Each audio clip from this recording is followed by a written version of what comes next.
up, y'all? Hey, man. I got a story time, man. True story, man. True story. And I guess this is coming off of, I guess it's coming off the Camilla Anthony thing. Yeah, Camilla Anthony is a 17-year-old young boy got unalive, the white boy in Texas. Just coming off of that, right? Okay. Um, I remember when I was incarcerated. I was incarcerated in Georgia. I was incarcerated in Georgia, and it's like maybe my second time in prison. And I was like, they put you in dorms. I'm probably in my 20s and shit. And you goddamn you in there with everybody. So the thing about prison is you don't ask people what they in prison for. You don't ask them. If they tell you, cool, but you don't ask nobody, what you in here for? You know what I'm saying? You do that in jail. In jail, you ask a nigga, yo, what they got you for? In jail. But in prison, you don't ask no questions. You just rock. You know what I'm saying? But so I'm probably in there. I'm probably in there like 4 months now. So every fucking day, new people coming to prison. Every day, new people come. People leave. People come. People leave. People come. So I'm in the motherfucker, right? So I just noticed like this just one dude. This one dude, man, he probably around my age. Well, I kind of found out he was my age, but he probably my age at the time. I just noticed he was always in my facility. Like whenever I was somewhere, because I had got linked up with some dudes. I started getting into lifting weights in high school, but I was like lifting weights. I had got with some guys, and I started lifting weights. But then I always been a 5%er, so I got with some 5%ers and some Muslims. So we all would get together and we would go lift weights. But I just noticed this one dude would always fucking be around my facility. So one day we was in chow hall line and shit. And he happened to be like close to me, and he just striked up a conversation with me. Like, what's up, man? Like, what's up? And you always gotta be skeptical when you in prison. Long story short, we got cool. Somehow we got cool. Again, never said anything about what we in for, none of that shit. So we got cool, man. He was in another dorm. So we got cool and shit, man. But then I noticed he wasn't around nobody. He wasn't around people. So like he didn't have nobody he was linked with. When you see him, he be walking the yard by himself, or every now and then you might see him talk to somebody, but it wasn't like he would powwow with me. So we got cool. Like, I don't know how, we just got cool. So every time you see, it was me and him rocking each other. Nigga name was Andrew. He was from Atlanta, Georgia. So Andrew, I know he ain't watching this, because anyway, so we talking. So now we chopping it up. We cool. So this nigga get moved to my dorm. He in my dorm. I'm like, yo, what the fuck? I said, yo, man, yo, what's up, man? At the time, everybody was calling everybody Malik, but in prison and jail, when in prison, they call you by your last name. But still, niggas still call you whatever you want. You say, yo, my name is Shooter. They gonna call you Shooter. You know what I'm saying? So I was still Malik. So I was Malik. So he was like, yo, but he was calling me my last name. And I'm like, the fuck? And it's this nigga. I'm like, yo, what the fuck? Y'all moved to the dorm, bro. I'm in the dorm with you and shit. I'm like, okay. But I'm young, you know what I'm saying? I'm young. I'm like, all right, what's up, man? We're gonna be chopping it up. So I'm chilling we chilling the well, whatever, whoop the whoop, scoop the boot, bing, bing, bang, the bang. Oh, something else I want to tell y'all. Hey, today is, hold on. Today is April 23rd. April 23rd. Y'all see what time it is.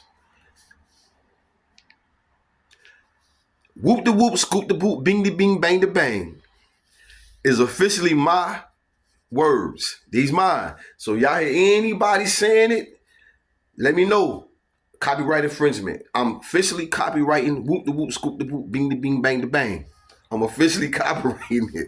I'm officially copywriting that. So if anybody, y'all hear anybody on any podcast, anywhere, saying whoop the whoop, scoop the boot, bing the bing, bang the bang, Y'all let me know so I can sue them, so we can sue them. You know what I'm saying? Let me know. We're going to sue them, and we're going to split it down the middle. I ain't tripping about no money. We're going to split it down the middle. Officially, whoop the whoop, scoop the boop, bing the bing, bang the bang. It's my phrases. It's me. It's mine. I created that. Y'all know ain't nobody saying whoop the whoop, scoop the boop, bing the bing, bang the bang but me. So anybody said, I officially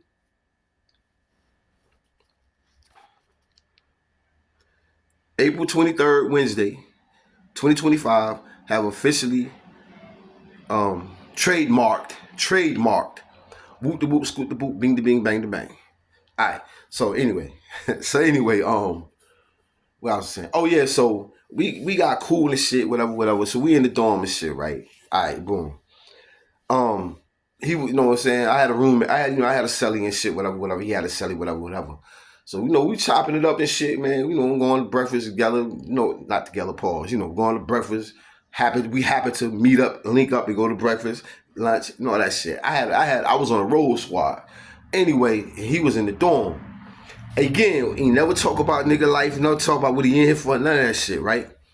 So this is when I did my I did a 2.5 year bid in Georgia. I did an armed robbery in Georgia. So I'm in there with the nigga, man, and so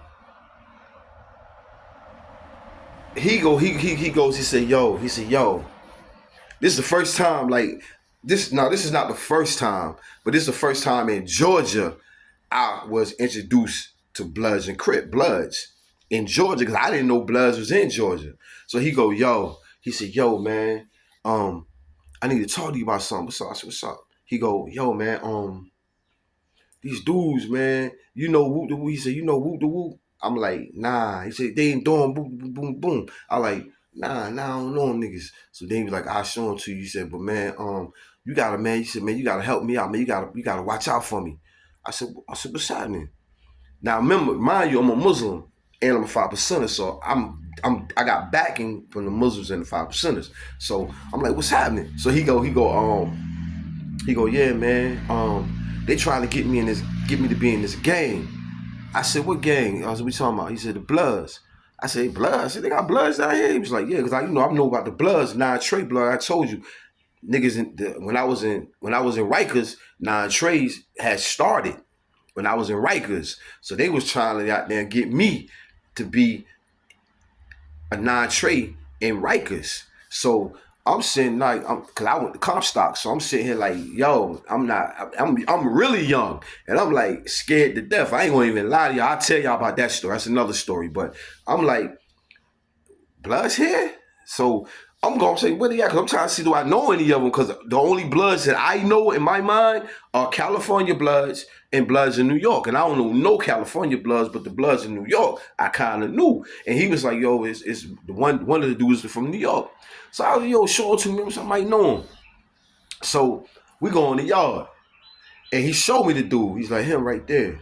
Look, I said, I don't know him. So I go to him, what's up, man? You dap up to. So then he talking to me, like, where you from? I tell him, I'm New York, whatever. He said, where at? I said, tell him where. He said, okay. He said, I'm from New York too. I'm like, where? He told me, so we chop it up, right? So he said, yo, I got something I want you to check out. So he gave me this book about this fucking thick. He said, take it, man. Take a couple days to read it. When I seen the book, I already knew what it was. It was the math. It was the mathematics of because blood back then, they don't now, but back then, Bloods had some of the same teachings that the 5%ers have. Some of them, but they a little different. They switch shit up. They switch things. They took this out, put this in. So anyway, I took the book and I read the shit, and it was stupid. It was just stupid shit. It was stupid to me. It was just stupid. So my roomie, my cellie, looked at it. He was an older dude. He looked at it too. He was like, man, this is garbage. So he was like, what is this? I said, man, some dude want me to join this gang, blood gang. He was like, man, don't do that shit. I was like, man, nah, I ain't. So anyway, so the dude, Andrew, he gonna goddamn, he like, what you think? I'm like, nah, man, I don't fuck with that shit. So he was like, man, he said, man, I'm in here for life, man. I said, what? He said, I'm in here for life, man. I don't know what I'm gonna do, man. He said, you about to get, he said, man, you got a date. I ain't got no date. I said, you in here for life? He said, yeah, man, I'm here for life. I said, what the fuck? I said, what the fuck? I said, what the fuck you do? He said, man. I said, what the fuck you do, dog? I said, what you do? He said, man, my girlfriend, man, when I was dating this girl, man, she had a daughter, and man, I ain't mean to do it, man, but I man, I was on some drugs, man. I had took some bad drugs, man, and man, I choked her to death, man. I was like, what? You choked her to death? He was like, yeah, man, I choked her to death. I was like, what the fuck? It was a baby, like a 5-year-old baby. He choked to death. So I'm like, what the fuck? He's like, yeah, man. And they gave me a life sentence for that shit, bro. He said, man, please don't tell nobody, man. He said, man, I fuck with you, man. Please keep my shit just between us. I was like, all right. So I was like, damn. But I'm about to get out. Like I got like maybe 8 months to go. So I'm about to get out. You know what I'm saying? Or I ain't in there like that. So I'm like, man, that's crazy. So I said this, and he said that. He was like, man, and he was on medication. They had gave him some medication and shit because he was suffering from mental health illness and shit like that. So they gave him medication, and he said that he sees the little girl every night. Like a lot of nights, he wake up in cold sweats because he see the little girl. So I said this because I'm wondering what do Camilo Anthony see. Like, do he see that boy that he stabbed? Because when you when you unalive somebody, for what people tell me, and he's not the only person that I know that unalive somebody. I'll tell you another story. I got another story about another guy that I met when I was doing time that unalived some people. And he also said that he saw people. He saw the people. He would see them in his sleep and wake up in cold sweats. So I'm just wondering, do Camilla Anthony see the boy that he stabbed? What is he going through in his mental as a 17-year-old kid that unalived another kid and watched the kid die? Watch the kid, take his breaths. So that's what I want to talk. That's what I wanted to put out there to y'all, man. Do I want to do people, man? When people unalive somebody, do they see the person that they unalive, and what they do? They actually do it and walk away, or do they like? Because I'm looking at a mugshot of Camilla Anthony, and on his face he looked scared. He looked scared. Now that was a 17-year-old kid that was scared. The mugshot they got of him, he was scared. He looked scared. Now I'm wondering what is going through his mind as he go through his life. Is he afraid?